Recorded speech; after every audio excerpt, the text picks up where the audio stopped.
When a pirate hears of a land that goes by the name of the Shores of Gold, there's nothing they'd rather do than chase down this fabled legend and take all of the treasure for themselves. Although I've heard that I am not the only one to have made this journey, I can assure you that none will have had quite a tale like this one. So sit down and strap in for this roller coaster filled with gunpowder, gold and a chest of legends, as I'm Captain Daddy, and boy do I have a tale to tell today. As all good tales begin, I awoke in the tavern. However, after hearing about the Shores of Gold, a distant land housing enough booty for the entire population of the Sea of Thieves, I decided that I needed to speak to the mysterious stranger at once. He described this island to me in more detail, telling me about the pirates of old which have tried to reach there, but all lies beyond the Red Sea, surrounded by a deadly shroud that would destroy any ship in seconds. The only way to reach our destination would be to receive an ancient artifact known as the Shroudbreaker. Original, right? And this was last seen aboard the Magpie's Wing, a ship once captained by the pirate lord himself, and using a journal to give me, I was tasked with tracking it down. Reading through the captain's logs, I saw their journey, where it was taking them, and learned that my destination would be an enchanted isle, between Crooked Mast and Old Crook's Hollow. I began this journey to the Shores of Gold, boarding the Red Beard. Surely this adventure was going to make a name for me and my vessel, but I could not have prepared myself for this whole escapade, as other pirates attempted to stop me whilst other opportunities arose.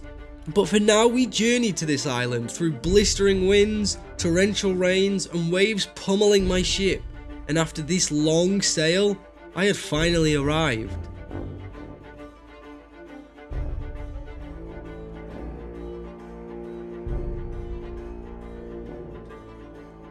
I hopped off onto the island, looking around and noticing broken planks laying on the shoreline, which after following them into the waters, led me to the remains of the Magpie's Wing. Swimming around, I found some papers that ended up being lost pages from the ship's log. These now pointed me in the direction of their destination. What this was leading to, I was unsure, but with them being so close to Snake Island, the resting place of the artifact I was hunting for, I can only imagine they were not too pleased to have not made it. However, for now it is mine to take and become the richest pirate in the seas.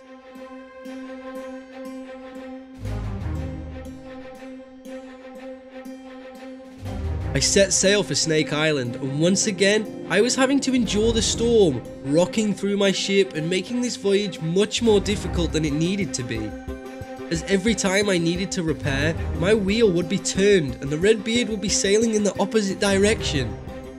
Eventually though, I was able to just park next to the island.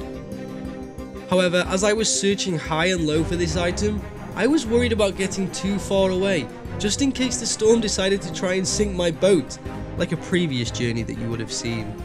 This right here is a lesson as to why you should read everything properly before you jump in, as I dug up almost the entire island whilst looking all over, having no luck finding this item they sought after so much. Upon getting back to my ship however, and reading more of the journal, it became apparent that the artifact was not on land at all, but was dumped to the south of the island. Finally, I jumped off my boat and into the water, and to my surprise, it was right there in front of me. A chest that contained something so dear to them, I could not wait to find out what it was. But upon opening the chest, I saw that it was only a vault key, and a stone one at that, which I had gathered many of in the past. This one being for Crook's Hollow, I had experience here, and I had a false sense of security heading in for this one, but learning from my previous mistake, I began to read the last of the ship logs that I had received, seeing strange markings and wondering what these could mean. I headed out in the direction of Crook's Hollow, and one last time I found myself fighting the waves against the storm that would not leave me alone, and after one final battle with them, they released me as I approached the island with the vault. As I had done this before, I knew where the vault was and where to insert the key, but upon doing so and looking around, there was no treasure here, just a central plinth with 4 braziers, one in each corner. I thought I did the normal thing for a dark room, to light them all for a better view, only as I did just that, the door slammed shut and the room was quickly filling with water. If I couldn't find a way, I knew I would drown here, but upon seeing the pillars with their markings, I recognised them from the captain's journal before, so I began inputting the sequences, hoping to receive my prize, or at least not die, and much quicker than I was expecting me to, I had solved it, and the doors had opened, emptying the room with all of its water. Now I would have thought that was it, however I was now presented with an image that I could only expect to be a dig spot, so after much wondering, I shoveled the ground only to be presented by a medallion, which, once inserted into the vault, gave me another location. Once again I dug up another medallion, however the third and final one had me walking all over the island, multiple times before finding it.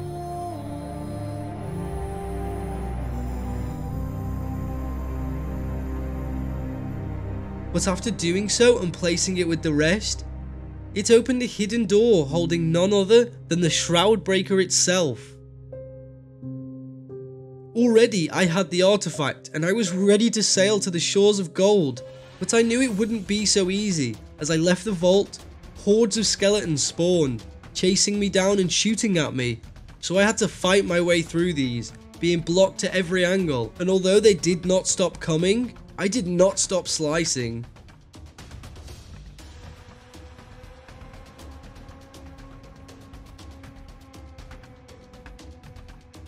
Until eventually I was able to grab the Shroudbreaker and make a dash to my ship, finally making it on board and sailing away with the key to my riches. Now all that was left to do was sail to Plunder Outpost and tell the mysterious stranger of my victory, whilst asking nicely how to use it, as I wouldn't want to enter the Red Sea without knowing how to activate it, would I? Yes, I finally made it back, but upon seeing the man, he gave me a funny look as he noticed the excitement in my face. Soon came the worst news I could hear, but was expecting from his initial look, that this was indeed the Shroudbreaker, but it was not complete yet. Missing the gems to power it, I would now have to be tasked with finding these, and it would be here that I lost a lot of my time, experiencing many more adventures, troubles and friendships. However, for now, my next destination will be Madame Olivia, to discuss a certain pirate that goes by the name of Captain Briggsy. That's all for this tale, and if you've enjoyed it, be sure to check out my Twitch where you can catch more of my journeys live, or join my Discord to tell me of your own. But for now, I've been Captain Daddy, and until next time, arrgh!